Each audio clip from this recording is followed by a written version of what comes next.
Time Warner Cable and Metro Sports presents RacinBoys TV with Scott Traylor and Kirk Elliott. A look at racing in the Midwest and around the country. Brought to you in part by McCarthy Chevrolet and RacinBoys.com.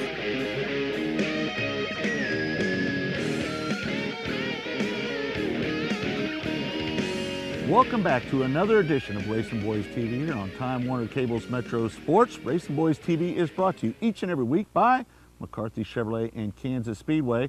I'm Scott Traylor along with Kirk Elliott. We are the RacinBoys from Sports Radio 810 WHB and RacinBoys.com. As you can see, we're at RacinBoys HQ. We've got the RacinBoys bus all geared up for a big event down at Lucas Oil Speedway this weekend. It's the Jesse Hockett Daniel McMillan Memorial. We will have highlights from that event next week on RacinBoys TV. But this week, Kirk, let's start off the show by talking about what happened at Loudon, New Hampshire. Denny Hamlin dominates that, starting 32nd to pick up his first win in the chase for the championship. And he called his shot. He guaranteed that after the problems he had at Chicagoland the week before. He and his team didn't get down. They came right back, and he said he was going to win, and he did it. And I think he is still the driver to beat in this championship run by how well he has run on all different kinds of racetracks. What'd you think about his little Babe Ruth impression? That's pretty cocky, but hey, I was more impressed with the long smoky burnout, which is the biggest burnout I think I've ever seen after he won that race. Five-time Jimmy Johnson is now the current point leader when it comes to the Sprint Cup Series. A lot of people are not wanting to see Jimmy win that championship again this year. Tony Stewart breaking up his string of consecutive championship runs. Kirk, your thoughts about Jimmy Johnson and his chances winning the championship in 2012? As good as it's ever been, and he's set up with racetracks he's very good at, including Dover this next week. So I still think that Jimmy Johnson, having won the 5 times that he has, still has to be the favorite, but I really like the attitude Denny Hamlin has as opposed to how he lost that championship 2 years ago. I think by losing that championship as close to the battle as it was 2 years ago, they have learned a lot from that, and I think Denny Hamlin is going to knock off Jimmy Johnson this year. Kirk, on the local level, we had the McCarthy Auto Group Jayhawk Modified Classic at Lakeside Speedway. 50 cars showed up for that event. $5,000 to win, $1,000 to start, and the guy that seems to show up more times than not when all the money's on the line, Dustin Boney, picks up the win. And he hasn't really raced all that much this year. He's been busy with business and other activities, but he's just as good a driver as he's ever been. And to beat Darren Fuqua, who's been so dominant at Lakeside Speedway over the last few weeks, pretty impressive performance indeed. All right, well, how about this? We'll get right into it. This week's RacinBoys TV highlights. The Weld Family Memorial was staged over 2 nights this past weekend at Valley Speedway, and Joe Walkenhorst cruises to the checkered flag over newly crowned season champion Brett Wood. Friday night's main attraction came in non-wing sprints where J.D. Black and Chad Freewalt leads the 26-car field to the green. Trouble early as points leader Brad Ryan and the 1X can't avoid this mess. He's able to make repairs for the restart. More trouble. Freewalt into the backstretch wall, bringing down part of the fence. Mitchell Moore in the yellow car and Kenny Potter tangled. After the fence was repaired, the scheduled 40-lap race was cut in half due to the curfew closing in. As the laps wind down, Black flips it in turns 3. He's able to walk away. Third starting Cody Baker in the 38 has held command, and now he must deal with Taylor Walton, who started 14th. Watch these two go at it with slide jobs galore. Baker on the inside and Walton up high. Now Walton dies low off turn 4 and keeps it on the inside through 1. But Baker gets great momentum off the second corner and down the back straightaway. The young driver from Lone Jack powers away from there and on to the checkered flag as Ryan's 5th place is just enough to clinch the championship over Joshua Stevens. The last few laps were pretty back and forth. Me and Taylor Walton were slide job back and forth every corner. I mean, cutting back across the track. We made the last couple laps pretty interesting. On Saturday night, USRA Modified's going for the $1,000 top prize. Pole sitter Kyle Westerholt gets the jump at the start, but gets sideways in turn 1 with no fewer than 7 cars checking up behind him. Outside front row starter Eddie Bray Jr. in the 19 races Terry Schultz in the blue 90, and these two guys put on a great show in this 40-lapper on what was a cold night in mid-September.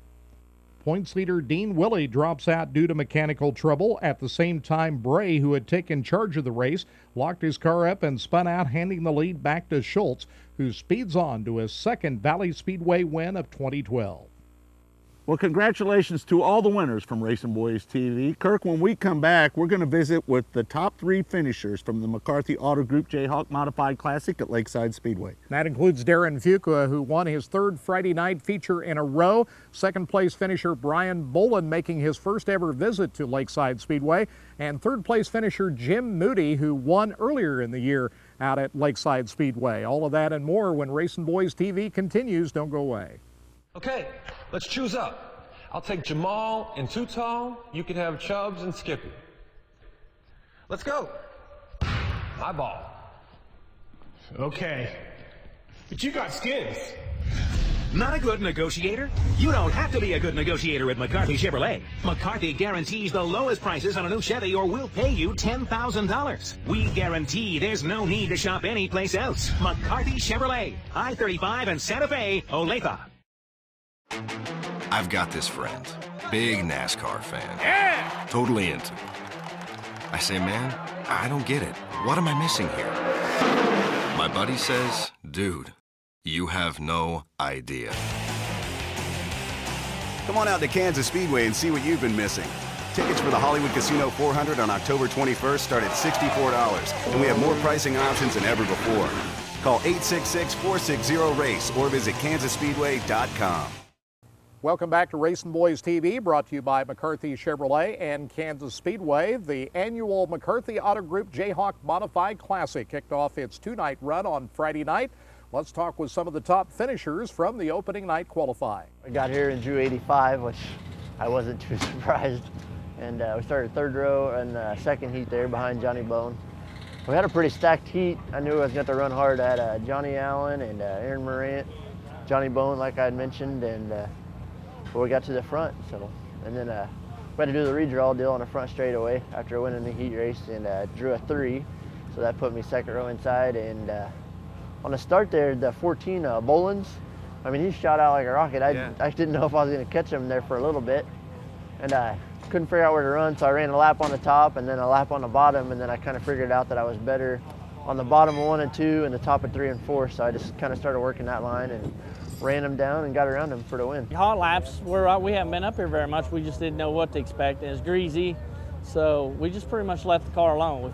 We knew it was going to get better to us because we was kind of on top of the racetrack. So, and it kind of is real heavy in our heat race, just pretty much on the mat all the way around the track. And I started dead last in my heat race. We just worked our way through the middle where everybody else was running the top. We just went through the middle where they weren't. I think there's only 6 of us. Started 6th.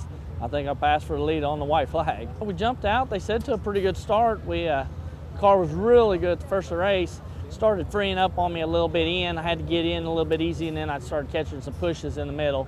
And Darren got by me with, I don't know, 2 or 3 to go. But we was just trying to get out there and learn a little bit for tonight more than anything. Well, I needed to get on a slick track a little bit with this car. I haven't been on one yet. It was a lot better than it looked from the stands. If you walked out on it, you could feel it.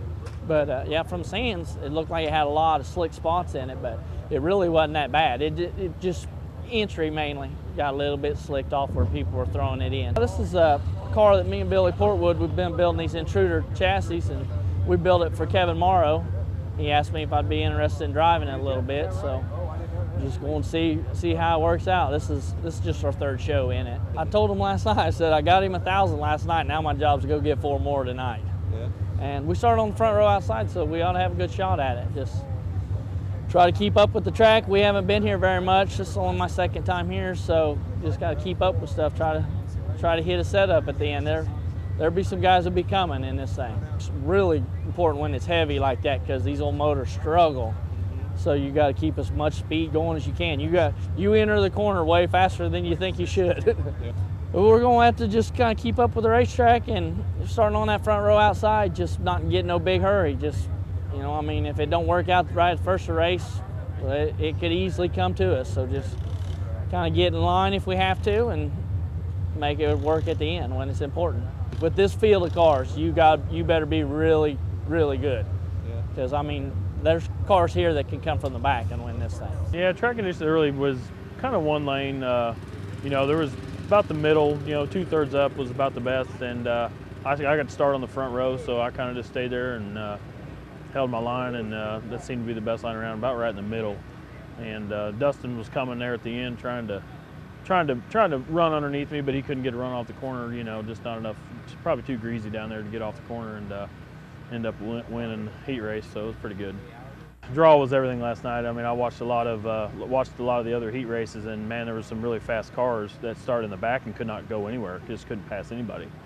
I mean, Tim Carrick, Johnny Allen, a bunch of fast cars just could not go, and it was a big deal to start up front last night. Yeah. I talked to some guys that started a little bit back, and I mean, the track, the moisture was coming up so much. I mean, they were running out of tear-offs. I mean, this was a 15-lap race, and they're running out of tear-offs, and we just got going up front, and I mean, there was no one around. I mean, it kind of got stretched out from what they were saying, just hard to pass again, and the moisture came back up the racetrack, and we kind of tightened our car up a little bit, and it was way too much. I probably should have just freed it up from what I had in the heat race, and just missed it. You know, just missed it a little bit and misread the track, and I think a lot of people did.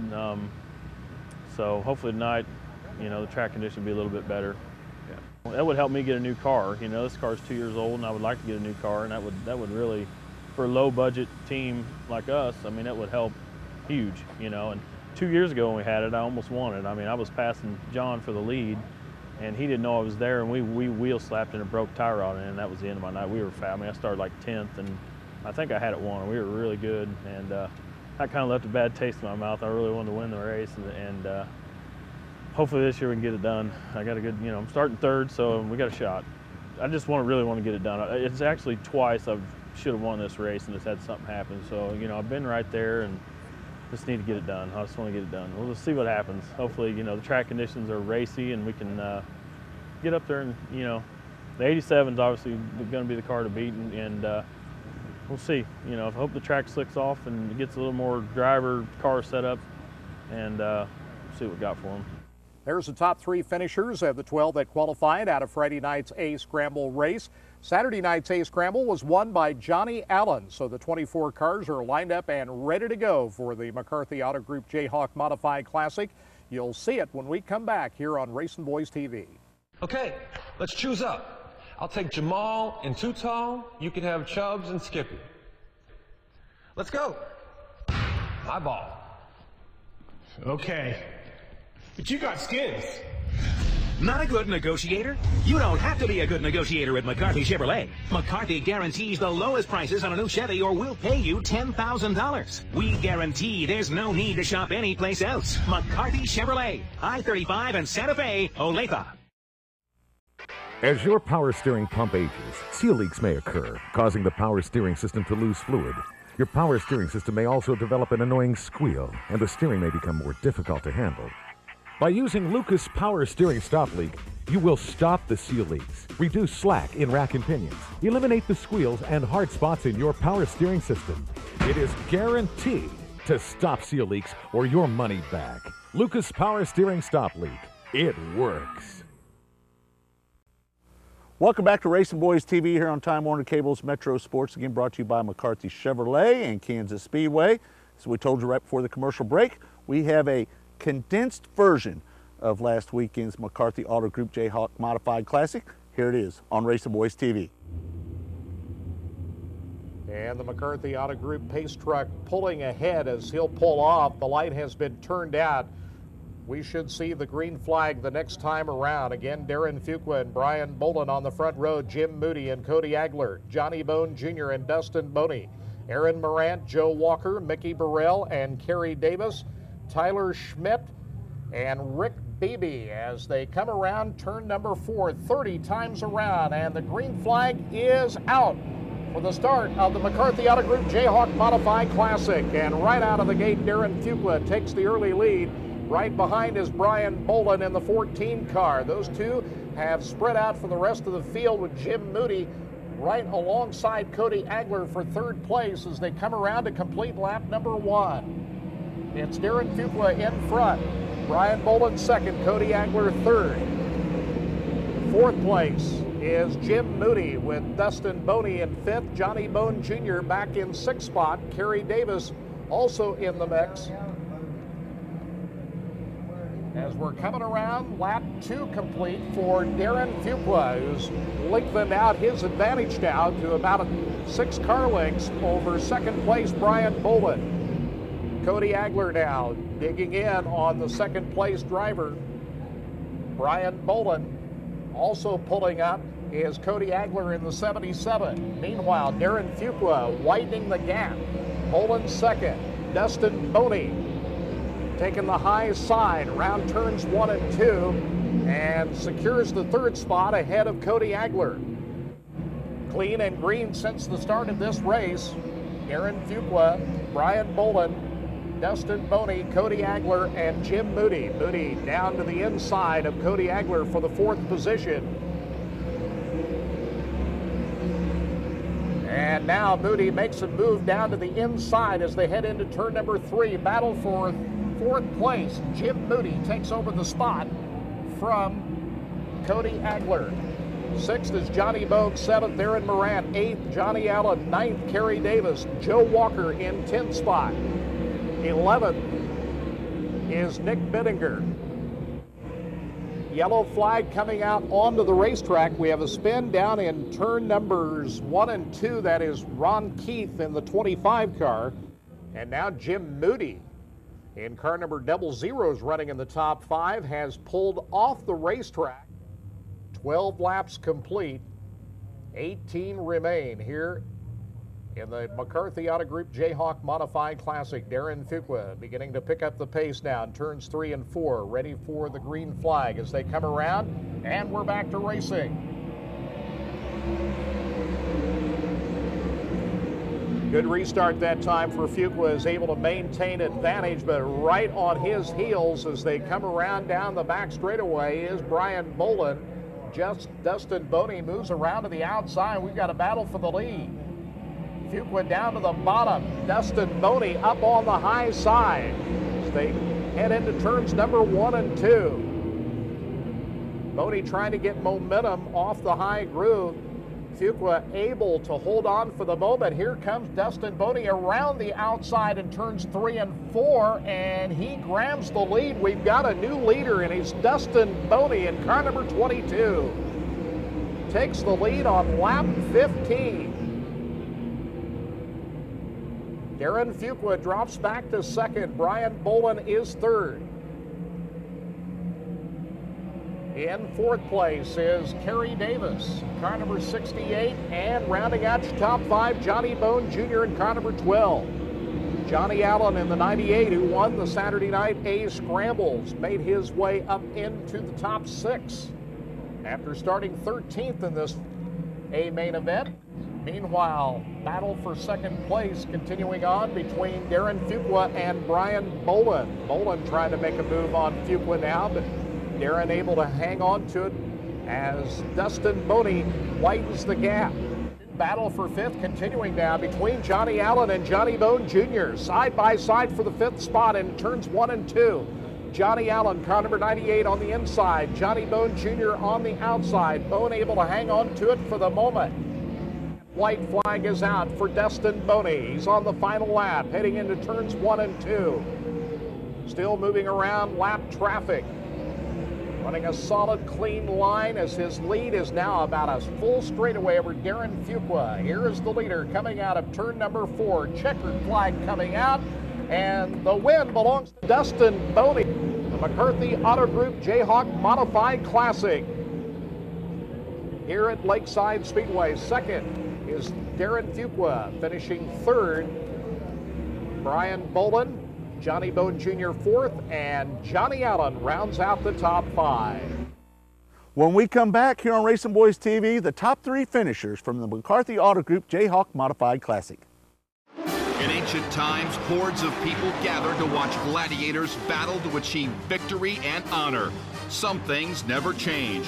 See the toughest competitors of the NASCAR Sprint Cup Series do battle at Kansas Speedway.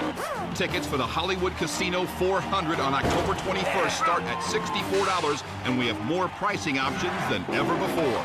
Bring your own cooler, and parking is free. For tickets, call 866-460-RACE or visit kansasspeedway.com. Welcome back to Racing Boys TV here on Time Warner Cable's Metro Sports, again brought to you by McCarthy Chevrolet and Kansas Speedway. You just watched the McCarthy Auto Group Jayhawk Modified Classic on RacingBoys.com's last segment. And Kirk, it seems like every time there's a lot of money on the line, more times than not, Dustin Boney is the man that picks up the big check, and he picked up a $5,000 check this last weekend. And he holds up to pressure about as well as any driver I've seen. A very talented race car driver, delivered when it really counted on Saturday night, but the evening didn't go without its problems before he celebrated in Victory Circle. We got right to third. It seemed like they were probably within the first 5 laps, and just kind of coasted and collected there. Racetrack was kind of one lane around the bottom. Had a caution, I think, on lap 14, I believe, or 13. Track was one lane right around the bottom, a little greasy, and the marbles had got thrown up on the top, so I went up there and packed it in under caution, and actually the 2 guys in front of me went and did the same thing, and they kind of just left the racetrack up there for me. So we went back green and drove in there on the top, and the moisture was still there before the loose marbles got stacked up there. Well, when you have a really good car and you know your car is good enough to win the race, it's very easy to be patient. We've had a really good car since we unloaded this thing last Friday. It was a brand new car. We just had a lot of mishaps with brakes problems, and we had some motor issues. We had to change motors today from last night. Had some oil pressure problems in the A feature last night, so kind of decided to change the motor, and it worked out. But it's easy to have patience when you know that the car's there and you can go at any point in time and feel like you can drive by them. I mean, it feels good, you know, that people still think that much of me. You know, it's tough to come race with these guys when you only run a limited schedule. But we had, like I said, we put together a really good car. You know, I get around Lakeside pretty good. I like this place, especially when it gets slick.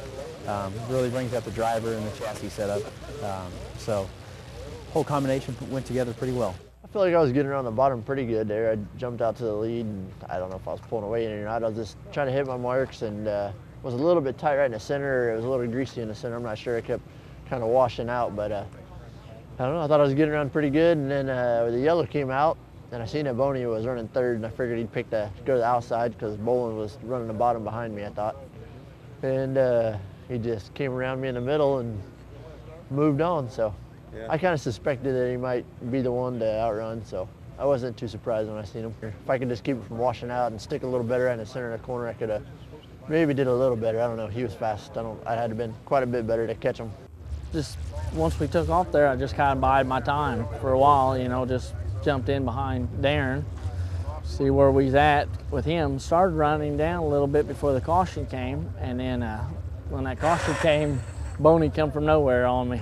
Yeah. Didn't even have a clue he was going to be out there coming like that. And he's quite a bit better though. He ran off. Me and Darren were really even. We ran really close together. We was right together. I'd mess up, he'd get out on me a little bit. He'd slip up just a little bit. I could get right back to his bumper, but we was running the same groove. I just didn't have nothing for him.